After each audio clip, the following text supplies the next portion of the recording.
फैगौ बीटीसी बिसायख'थिखौ लानानै तृणमूल कांग्रेस पलिटिकल पार्टिया दिनै अल बीटीसीनि डिस्ट्रिक्ट प्रेसिडेंट सेक्रेटारि आरो जिल्लानि स्टेटनि नेतृत्वखौ लानानै दिनै नैबे बाक्सा जिल्लानि सिङाव थानाय हावलियाव बड'लेण्ड गेस्ट हाउसआव मोनसे गोनांथार सावरायमेल हाबाफारि लादो आरो जेराव क'क्राझार चिरां उदालगुरि बाक्सा आरो तामुलपुरनि दैदेनगिरिफोरा बेयाव नुजाथिफैदो आरो तृणमूल कांग्रेस दोलोआ क्लियार फैगौ बीटीसी बिसायख'थियाव 25 निफ्राय 30 सीटाव बिसायख'थियाव बाहागो लानो थाखाय अलरेडि जाबाय।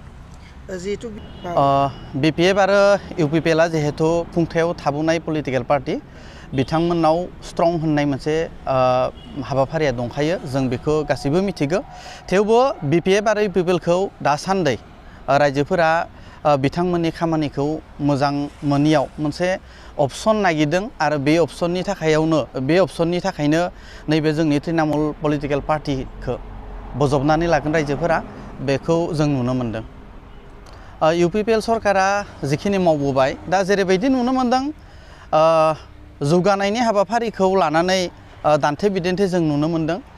यूपीपीएलनि माने वर्कारफोरा बुङो गावसोर जौगानाय लाबोनो हादों ओरै होननानै, नाथाय बीपीएफनि वर्कारफोरा जौगानाया गैया ओरै होननानै नुनायखौ जों मोनदों। किन्तु जोंनिया बीपीएफ आरो यूपीपीएलनि एगेन्स्टआव नङा, जोंनिया जाहैबाय जों मा मावनो हागोन, जोंनि पलिसिया मा, जों रायजोनो मा होनो हागोन, बेबायसा मोनसे पलिसिजों जों आवगायनायनि मोनसे हाबाफारि लादों।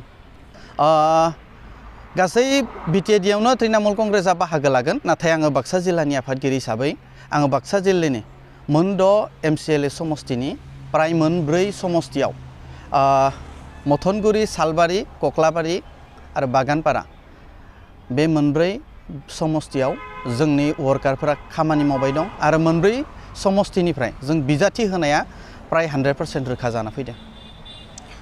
बीटीसीआव गोदान हिसाबै बर' रायजोफोराथ' लागोन, मानोना बर' रायजोफोरा ओरैबायसा मोनसे पलिटिकल पार्टीखौ दासान्दि नागिरबाय थायो जि पलिटिकल पार्टीया रायजोनि थाखाय खामानि मावो आरो जि पलिटिकल पार्टीया जोंनि रायजो राजानि सुखु दुखु बा जिकुनु मोनसे समस्यायाव थानाय मोनसे पलिटिकल पार्टीखौ नागिरो। आरो वेस्ट बेंगलाव जिहेतु नैबे तृणमूल कांग्रेस पलिटिकल पार्टीया मोजां खुंथाय लाबोनानै रायजोफोरनि अनसायनायखौ लाबोनो हादों, बे समावनो बे बाराव तृणमूल कांग्रेस पलिटिकल पार्टीखौ बीटीसीआवबो बोजबना लागोन होनना जोङो मिजिंथिदों। बीजेपीआथ' एख' फेक्टर नङा बीटीएडिआव बीजेपीआ खुनु फेक्टर नङा, बेखौ जों गासैबो मिथिगौ। मानोना बीटीसीनि मानसिफोरा मोनसे समनिफ्रायनो बीपीएफ यूपीपीएल आरो बीजेपी एन्टी मोनसे पलिटिकल पार्टीजों लोब्बा लाखिनानै फैबाय दं। बेनि थाखायनो बीजेपीआ खुनु फेक्टर नङा होननानै जों सानो। प्रमद बर' आरो हाग्रामा बेनि एन्सारा बेलेग जागोन आरो बीपीएफ आरो यूपीपीएलनि एन्सारा बेलेग जागोन। बड'फा उपेन्द्रनाथ ब्रह्मनि इयुनावनो बर' हारिखौ जुदि दैदेनबोदोंबा मानाव गेदेर प्रमद बर' सार, हाग्रामा महिलारि सार आरो आथिखालाव जेलाव थानाय रन्जन दैमारि सार, बिथांमोना हारिनि दैदेनगिरि, दैदेनगिरिफोरखौ जों बर' हारिया मान होबोनांगोन।